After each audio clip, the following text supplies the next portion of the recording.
Friday for sure. Not in the sort of Philadelphia art gallery way either, like where there's a new show. It just means the first time we're doing this on Friday. You and I talked, and we wanted to see what it would be like to maybe run this on a Friday when the week is kind of wrapped. People are finished with their day, the news is done. No, Well, yeah, I mean, I don't think the news is ever done, and I also I hesitate a little bit to be thought of as somebody who's parsing the news, but I do think having a little live conversation on Friday afternoon is fun. So let's have fun. yeah, the only thing missing is a croissant, basically. What I mean, I like an on a afternoon Friday snack. afternoon? Yeah, What? sometimes I do. I'm sorry. Okay. It's good for the coffee. Yeah. All right. Getting into what's going on. I threw this story at you, Ben, from the Wall Street Journal, talking about a matchbook renaissance. Yeah. There's a younger generation that's taken up to collecting matchbooks.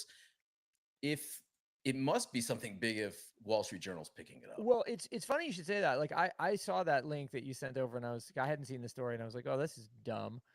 And then I looked up in at my desk in front of where I'm podcasting from, and there is an El Born matchbook. There's one from Cozy Royale. This one is from Edis de Venustas. This one is Their from memories, their moments. Rory's Place, which I think is in Ojai, California. Yeah, so I don't know how these things got here. It's entirely possible I grabbed them, but they are, yeah, that's durable collateral, ephemera memories. I think it's a good. I actually love this. The fact that we're touching physical again. Touching grass, as they say. Oh It's God, don't say interesting. that. It's That's You're interesting not allowed to say because that. yeah, we're not allowed to say that. We're too old. We're old to say touching grass. The We remember fact what it was that they're. actually like. I mean, I still know it.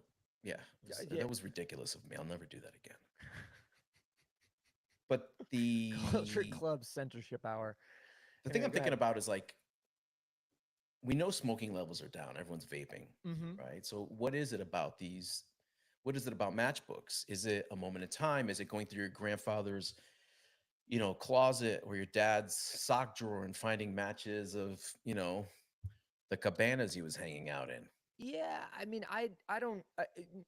So, full disclosure, I haven't read the full story, but where I related it more so to was businesses today looking at novel ways to memorialize themselves in people's lives, right? Like what happened with millennial generation was the need to generate social capital for yourself pushed young people into experiences, right? Because you rather than buying um, a thing that anybody could potentially have access to, you go to a place and then you can quantify who's there and qualify yourself as being one of the few, right?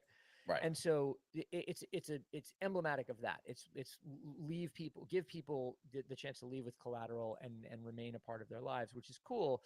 The thing that I find interesting about the fact that these matches are not being used to smoke, at least at the volume that they used to be, is that they end up becoming actual more durable objects. And so the design quality gets raised, and then the uniqueness of each of them um, has to be considered much more heavily than just like the creosote and Well, it's sandpaper that artwork. would allow it. Right. Well, and it's funny. It's like this. So people who are not watching the stream live, this is the first time we're doing it live, but people who are not watching it live, like I'm holding up this quote unquote matchbook from Cozy Royale, which is a bar here in Brooklyn, and uh, it's not matches, it's toothpicks. So these kind of nice hands I love that. what's the word, hand turned toothpicks. They are hand turned toothpicks. Well, they're probably not hand My turned. God. Yeah. There's probably a machine But that there's a does that. collectability to it. People are bringing But back memories. I don't know. Maybe that's they're right. And then and then like this one from Edis, this came with a candle that my friend Kieran got me as a thank you for helping her with her visa application. So these matchbooks are this is specifically for lighting the candle, right? right. I mean, in some conception, you're not supposed to light the candle with anything other than these matches. So there's the multiple layers there. To me, it's marketing, but it's storytelling even more so than that. Right. Right. And speaking of collectability, this one I think does fall under the collector's side of things, you and I'm not saying that you partook, but we had McDonald's in our lives. And one of the one of the big kind of grabs and gates for McDonald's was the Happy Meal. And I Hmm. think, quite frankly, the Happy Meal is a global product. I don't think you can go to a single McDonald's where there isn't one. And back in the day, they used to have real serious collectibles too. These Yeah, glasses, Ben, you probably had a set at your house, or maybe you the didn't. Star Of the Star Wars ones from Empire. well, there was that set, and then there was Yeah. also the character set where you had, I don't know, Ronald McDonald and Hmm. the remainder of the cast. Anyway, there's a story breaking by a guy that I've never followed named Jonathan Mays. He's editor in chief of Restaurant Business Magazine. So one of the great places to find amazing stories. And he turned me on his Twitter post to a new promotion that McDonald's is doing, like bringing back all of the Happy Meals of the past, and they're putting them on these glasses. I don't know what your thought is, but I actually love it. I love glasses like this. I love that in there you actually also see Coca-Cola, you see Shrek. Number one, how does McDonald's have long IP rights on these things? Because to pull these all together is quite a sum. Hello Kitty as well. Well, yeah, well, it's an interesting thing. I hadn't considered the IP transferability and duration over time, but the thing that's interesting about those, I guess, is twofold, right? One, it is continuing on with the Cactus Plant Flea Market and Kerwin Tra- Frost and Travis Travis Scott, Scott. et cetera, like eventizing meals and eventizing fast food consumption. It is this kind of intergenerational nostalgia, um, because you and I remember the Empire Strikes Back set, which was the only one of those that I was allowed to have. I would never have been allowed to have the character set because that associated too closely with McDonald's, which was not verboten in my family, but at the very least was not encouraged. And it's a, I mean, if I'm Ben, I honest, it's an still love a attitude that fillet of I, fish, man. I still love a well, fillet of fish. I see. I still eat a fillet of fish. I wouldn't say that I love it, but I do have like Tarek Hassan, who's the CMO at McDonald's, is a friend and somebody who I think, along with his agency at Wieden Kennedy, does a really good job of mining these cultural moments and bringing them to market in a salient way. Um, so I guess from my standpoint, it was more like, okay, this is a tactic that has worked in the past. Let's go back into the archives. Let's find some of the really killer stuff, And it's and not that far bring deep it into back. the archive, right? We're looking only at the last maybe 20 years of collaborations that they've Yeah, I done. suppose. I mean, you're never. Yeah, I can't imagine you're ever going to get that Empire Strikes Back Tatooine. Or no, it wasn't Tatooine. It was a TIE fighter, wasn't it? Well, there was a series of four, and the one that I'm thinking of is the Jabba the Hutt. I guess it was. I guess it wasn't Empire. I guess it was Return of the Jedi, because I'm thinking of it. It was a Jabba the Hutt scene, full on with Leia in the weird uh, servant bikini situation, which is also sort of a funny thing to get for kids at McDonald's in 1983. But whatever. It's pulling, as you say, it's pulling in on a nostalgia. And the thing is, it's an interconnection or intergenerational too, right? You're letting Yeah, you're letting your kids relive the good times we had through some of the earliest product collaborations, quite frankly. yeah. You know, No, that's right. It's funny. Speaking of that, the one of the things that I want to put on it, I got my brother very thoughtfully got me a membership to AAA 24, which is the A24 membership program. And what they do is monthly they send you a zine, oh, cool, um, very which cool. has been a program that they had ongoing for a while. And this zine is from, it corresponds to Maxine, the film, which is the third in the X trilogy by Ty West. And it's called, I'll show it up to the screen for those watching, but it's called Not Today, Satan, which Super cool. is, I don't know if you've seen the film, but the pamphlet plays a part, a pretty notable part in the movie. Although it's not obviously this zine, because the zine sort of tracks uh, other elements. But that's a movie about the movie industry in the '80s and the Night Stalker and evangelical, uh, Ben, is it on streaming? proselyte. No, it's in theaters right now. It's in Got it. theaters. I went and saw it in theaters. But the other two, X and Pearl, which are the first two films, are streaming, so you can see them, and then you can go to the theater and watch Maxine, like I did. I mean, where It's first I half is really good. Second half, I don't know, left me a little flat, but it was worth seeing. so Ben, we keep you and I love to have these discussions around the sportswear brands and what they're doing right, what they're doing wrong, and there's been a lot going on at Sports, Under Armour. sport. Oh, you're saying sportswear brands. I thought you said when sports were brands, and Oh, I'm I sorry, that's sportswear it. Well, brands. it's Let me in be clear. that feels like an Anna Angelic column there at some point. You're right, right. She's taking guest columns now, so maybe one of us we can write the when Oh, sports no were brands kidding. column. Yeah, That's yeah, yeah. awesome. I actually just referenced one of her HBR stories in a class I had, which was super cool. Oh, that's funny. Yeah, no, she's had a couple of really good posts from Ray Inamoto, who was the digital creative director at AKQA for a long time, but worked on a lot of Nike stuff back in the day. And Ray is a great dude. And then they published something by Grace Gordon, who was, funny enough, also at Nike for a while, but also previously I know she was, Grace. yeah, Grace was at Refinery and maybe at Nylon, and then went to Nike and was in the when Nike was going to do their whole editorial strategy circa 2020 that got Right. killed by the pandemic and by John Donne, but that's a different story. Well, on that note, looking at Under Armour, they've made a strategic Oh hire. my gosh, amazing, amazing. Full disclosure. Okay, so this story is that the one of the Under Armour lifers who has worked with Kevin Plank forever and was their chief strategy guy or something like that, is leaving the company. Oh, he's their chief consumer officer, I think. That's right. He is leaving and is being replaced, or at least succeeded, by Eric Lidke, who was until probably 3 years ago, the brand president at Adidas, and Right. then left Adidas to found a brand called Unless Collective, which was sportswear brand that vowed to be zero plastic, which in today's manufacturing ecosystem is super difficult. Very difficult. I spent a little time with Eric in Montreal at C2 in May, and I find this move surprising. And why? Well, for two reasons. One, I mean, just at its face, right? Unless Collective is a brand that's plastic free.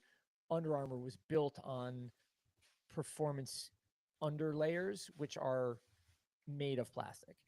So it feels like the foundational elements are askew there. He may you know, Eric may be going there to bring those changes they need, right? If I think about it, I haven't heard from Under Armour any sort of like aspirational vision for removing or being environmentally responsible yet, right? We know that from No, Adidas.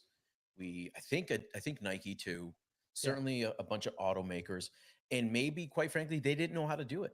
And maybe that's why Eric is coming in. Maybe he's going to come in and change that supply chain in a way that allows them to tell that story and, you know, make change for the business and for shareholders, make them happy. Let's you know, have that reversal that they need. So yeah. that's how I'm looking at it. I know. I think at its face, I get it, and I think you're right about that. I think in practice, the nature of the Under Armour brand is not such that it will make the leap to that level of progressive thought. And if Eric can do it, God bless him, that would be amazing. I mean, he's like was in charge of Adidas during the buildup of Tough years. Yeezy. Well, I mean, in the buildup of Yeezy, and so there's massive like foundational success set there. So if you can do it, that would be amazing, and kudos. You know, to be clear, like I don't know Eric well, but the time we spent in Montreal was cool. But yeah, I just don't. I have a hard time with Under Armour wrapping its head around the Right. the significance and the difficulty of that. So They will, but they have to. I don't think you can. I think you need a I don't know, mandate. man.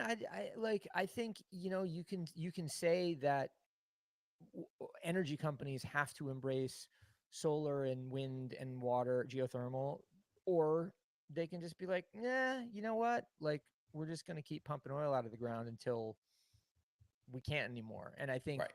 I don't there think is an that will argument for stop. Under Armour to say we're just going to focus on the things that we have been excellent at and not try to compete with these other brands on culture Yeah, but or I'm on telling you, Ben, I think sustainability if or you whatever. look from the consumer perspective, I think it does touch them a little bit, right? I think Yeah, a it could little. touch them.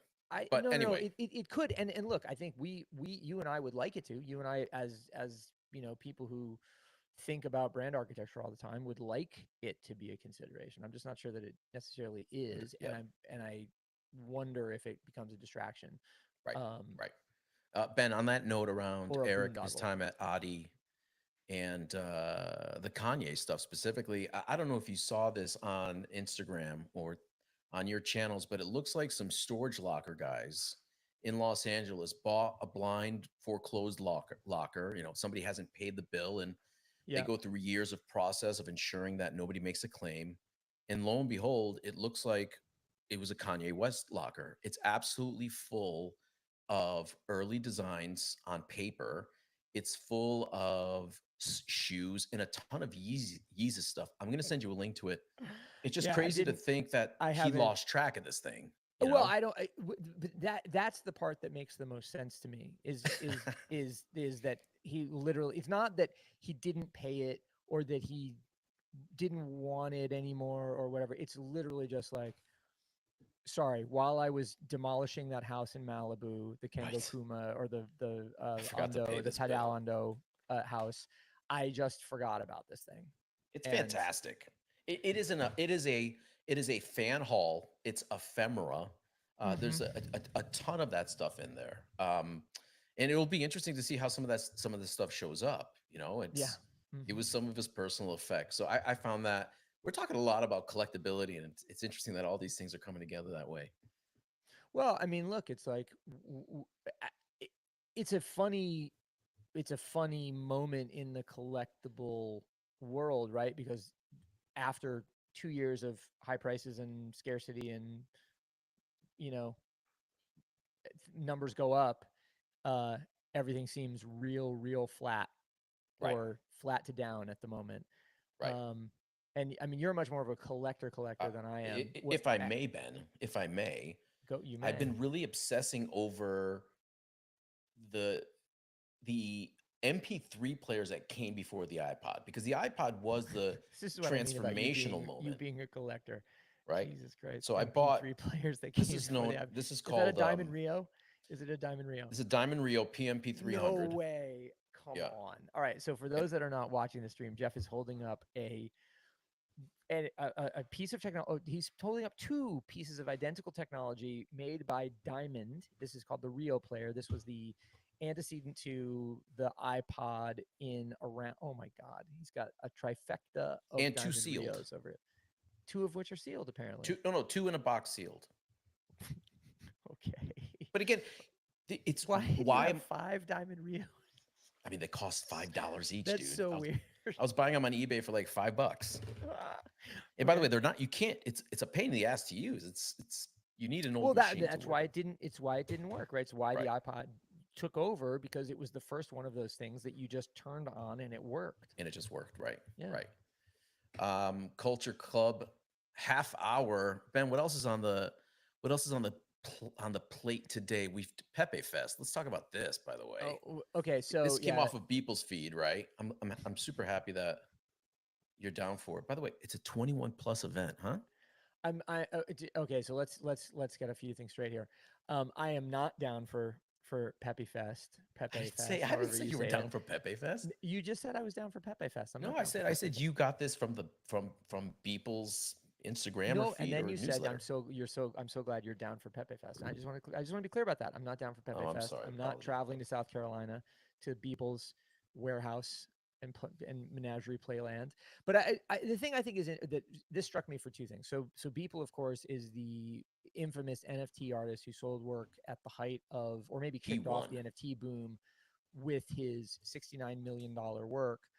Um, he took all of those proceeds, and God bless him, because people love him or hate him, hate his work or not, had been, as the kids say, beasting in the underground for a long time before he had that success. He took the money, he set up this compound in South Carolina, and he's got a bit of an art playground that has hosted a number of events. The one that's happening this weekend, possibly right now, is called Pepe Fest, and it's about Pepe the Frog. Pepe the Frog was a character invented by a guy named Matt Fury, artist from LA, who made up this. He had a comic strip called Boys Town, I believe, where Pepe and his buddies lived like 20 somethings, anthropomorphized 20 somethings in an LA apartment. And one of the dudes was like a Wookiee who always got high. One of the dudes was a frog who was kind of Wookiee. lazy. We have to define what a Wookiee is someday. Yeah, Oh well, my God. it's just go back to those Star Wars collectibles at McDonald's, you'll find them. Anyway, but Pepe was claimed It was through appropriated. appropriated through 4chan and Reddit as a symbol of meme driven right wing reactionism and Absolutely. Yes. all that kind of stuff. What I believe the intent of Pepe Fest is to sort of reclaim it, but I also none of the messaging around it has been very sophisticated, so it just feels very easy for me to misread, and that's the part that I don't like about this. I'm on the same page as you. You know As what I soon as mean? I saw it, I actually didn't recognize that that was this year's People Studio theme. And yeah, I mean, the first thing I goes to my head is how it was appropriated. It's hard to kind of pull back from that, Yeah. and if they want to try it, sure. But Well, you just have to explain. There was a documentary made a couple of years ago about Pepe and about Matt Fury, who to try to like just explain the whole situation better and de-radicalize Pepe. But I don't know that it's worked, and I also just don't. I think it's also just the weird timing, like it throwing feels. that Are you back up the pop charts right now. It just seems right? Do you feel like weird to it's? me. Do you feel like there's a political thing going on with it? Well, I would imagine that when this thing was conceived of, and I'm guessing here, but it's like somebody thinks the election is next year. Pepe is a potent symbol of some kind of behavior that I disagree with, or is stupid, or is emblematic of whatever. And so I'm going to counteract that symbology by reinventing it. Right. Now, until 3 weeks ago, maybe there was some sound logic there, but now to me the logic is out the window, and so it just feels like it feels out of time, right? It And I it don't mean like it's sure. I mean like out of the continuum of time. And maybe we're the only ones talking about it, but it is a conversation to be had. I was thinking back to the last time somebody tried to regain control of what they've lost, and I think of brands, I guess, as they were connected to terrace fashion, but otherwise it's quite tough.